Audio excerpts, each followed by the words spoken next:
Bismillahirrahmanirrahim. Assalamualaikum ya habiba ilahil alamin. Assalamualaikum ya amiral mu'minin.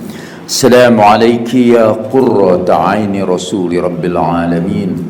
Assalamualaikum ya sayyidai syababi ahlil jannati ajma'in. Assalamu ala al-a'immatil hadin al-mahdiyyin. Assalamu ala jami' anbiya'illahi wa rusulihi wa malaikatihi. Assalamu alaina wa ala ibadillahi salihin. Assalamu alaikum jami'an wa rahmatullahi wa barakatuh. Alhamdulillahi rabbil alamin. Allahumma salli ala sayyidina Muhammad wa ala ali sayyidina Muhammad. Sebelum saya berangkat ke sini, seperti biasa juga acara saudara-saudara, saya buka WhatsApp, dan berita yang pertama saya lihat di Bekasi, seorang anak muda dibakar hidup-hidup dalam sebuah pertengkaran di antara anak-anak muda. Yang dibakarnya sebetulnya hanya seorang supir angkot, dan pertengkarannya pertengkaran yang biasa saja, yang sering terjadi katanya di daerah itu, apalagi di penghujung malam. Bekasi adalah juga tempat ketika pernah seseorang singgah di masjid untuk melakukan sholat, tetapi begitu keluar dari masjid ia dituding sebagai pencuri amplifier. Diketahui bahwa tuduhan itu sangat tidak beralasan, dan bahwa amplifier yang dimilikinya adalah memang pekerjaan dia memperbaiki amplifier. Dia mati dengan sangat mengenaskan, karena bukan saja ia ditimpuk dengan batu besar, ia dibakar juga hidup-hidup. Dengan segala penghormatan saya kepada kalau ada orang tua yang berasal dari Bekasi, Bekasi adalah sebuah kota yang direncanakan untuk menegakkan syariat Islam. Kalau kita masuk Bekasi, segera kita dengar suara pembacaan ayat Al-Quran terus menerus dari perempatan jalan. Para pemimpinnya adalah tokoh-tokoh politik Islam. Dan di situ saya pernah membantu beberapa orang anak dari Tanjung Priuk untuk membayar biaya di pesantren dia di satu daerah di Bekasi. Pesantren itu juga terkenal tidak mau menaikkan bendera merah putih, malah membakar bendera merah putih, melarang upacara bendera. Saya berpikir, apa yang terjadi kepada anak-anak muda di Bekasi, padahal mereka hidup dalam lingkungan Islam? Mengapa muncul orang-orang yang dengan keras mau menegakkan ajaran Islam? Saya berpikir karena Islam yang sayangnya paling populer sekarang ini di lembaga-lembaga pendidikan Islam disebut orang dengan Islam garis keras atau radikal. Ini jadi laporan WhatsApp hari ini. Saya dapat WhatsApp juga dari Malaysia yang pernah mengunjungi sekolah kita semua. Dia menerima satu laporan penelitian dari Harvard University bahwa anak-anak yang dididik dalam hidup beragama sejak kecil itu di Amerika, di negara-negara Eropa, mereka nanti dewasanya lebih sehat, lebih sedikit melakukan kelakuan yang buruk, lebih terhindar dari narkoba. Itu musuh anak-anak muda di zaman modern. Itu laporannya dengan gembira dilaporkan kepada saya. Tetapi saya jawab, agama macam apa dulu itu yang mereka terima? Kalau agama yang sekarang ini pada mayoritas sekolah di Indonesia ditanamkan adalah agama yang menyebarkan kebencian, agama yang mencintai pembunuhan, agama yang menyebarkan muka masam, agama yang sangat bersemangat untuk menimbulkan kerusuhan. Kalau agama itu yang ditanamkan sejak kecil, kita akan menghasilkan anak-anak yang membantah orang tuanya. Ini seperti siaran warta berita. Satu berita lagi yang mengenaskan, seorang anak membunuh bapaknya karena bapaknya tidak mau dibangunkan pada waktu subuh. Anaknya membangunkan bapaknya tidak mau, dibunuh oleh anak itu. Wah, ini, dan itu terjadi di Indonesia. Dahulu saya pernah berada di Australia dan tinggal di rumah seorang kawan yang mendidik agamanya sejak kecil. Anaknya disuruh menghafal Al-Quran. Pada waktu subuh mereka dibangunkan, dan malah anaknya itu yang membangunkan. Saya ingat saya itu tamu terhormat di rumah itu.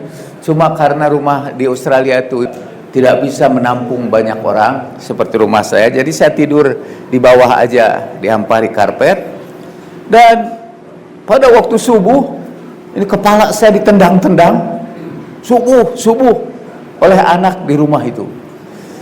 Itu anak yang sangat soleh dalam ukuran sholat subuh. Tadi janji alumni itu, ukuran kita itu apa ya? Ukuran kita itu amal soleh, akhlak yang baik. Kita mengukur orang itu dari akhlak yang baik, bukan saja dari rajinnya sholat subuh. Itu bahkan ini nih tamu saya yang terhormat, dan saya bukan terhormat di rumah dia saja. Menurut saya sangat terhormat di seluruh dunia, saya kira. Tetapi saya ditendang-tendang kepala saya, dan dia merasa itu beramal soleh karena membangunkan orang untuk salat subuh. Nah, saya mendirikan sekolah ini dan beserta kawan-kawan ingin melahirkan anak-anak yang berakhlak yang baik, yang menjadi ukuran kesolehan itu bukan rajinnya sholat subuh. Itu kewajiban sholat subuh itu yang harus kita laksanakan. Sama seperti ukuran baiknya murid di sekolah bahtera, ukurannya itu bukan bayar uang sekolah.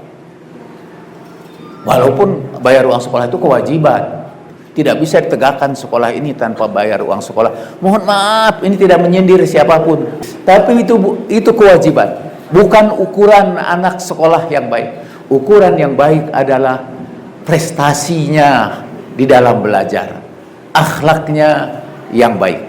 Saya ingin di tengah-tengah gelapnya kelompok yang memanfaatkan Islam untuk melakukan tindakan kekerasan, lahir anak-anak muda nanti yang membawa bendera Rasulullah Shallallahu Alaihi Wasallam, bukan bendera la ilaha illallah itu, tapi membawa bendera akhlak yang baik, prestasi yang tinggi, menjadi anak yang unggul dalam bersaing. Saya baru dengar dari Ustadz Miftah bahwa di Bandung ini ada anak lulusan Mutahari yang menjadi jago sistem informasi yang mendunia.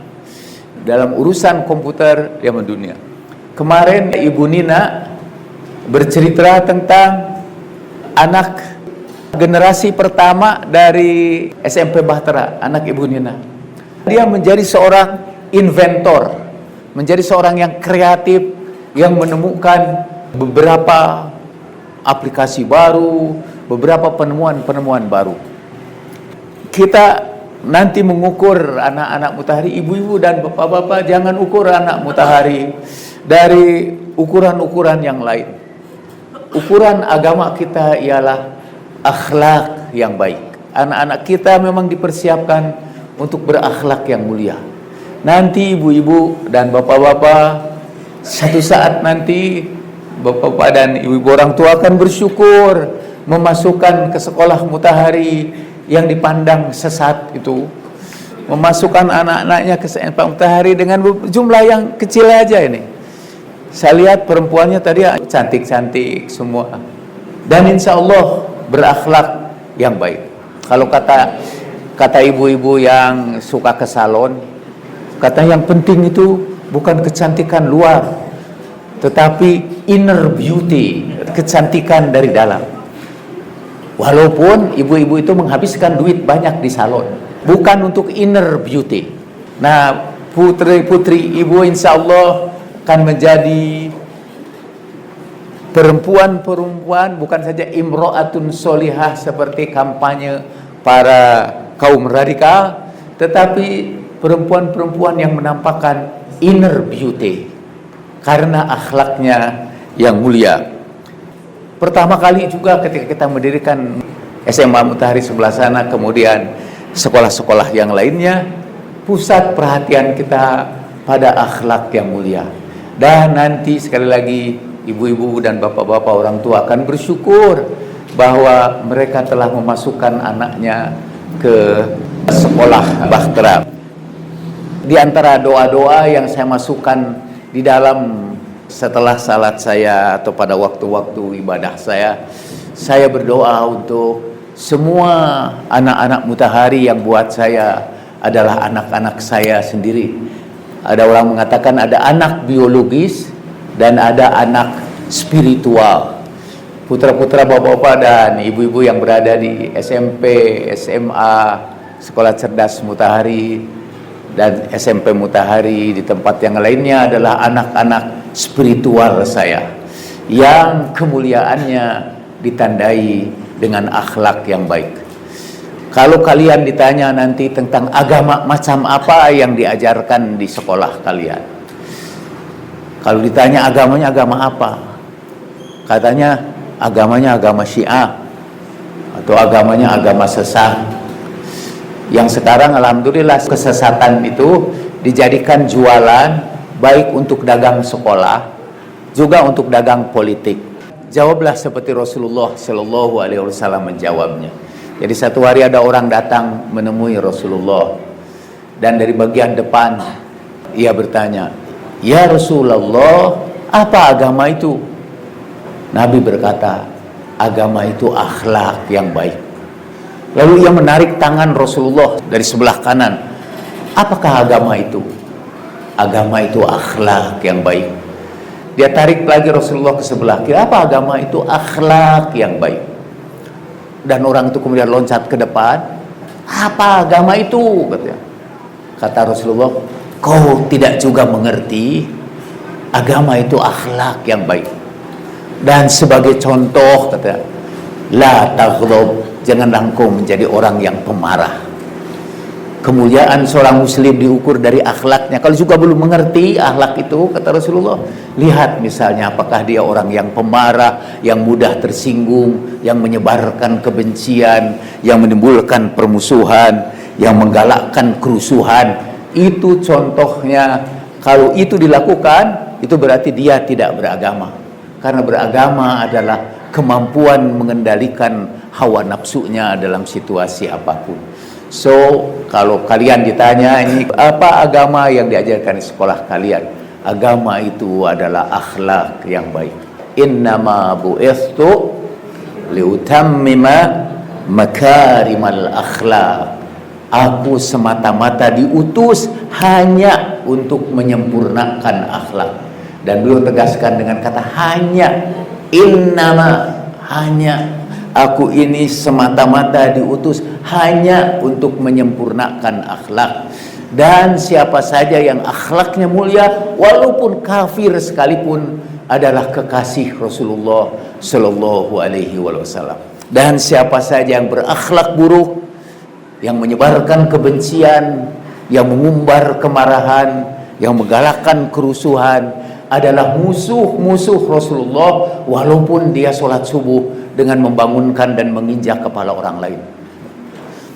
Wa ma taufiqi illa billah, alaihi tawakkaltu wa ilaihi unib. Wassalamualaikum warahmatullahi wabarakatuh.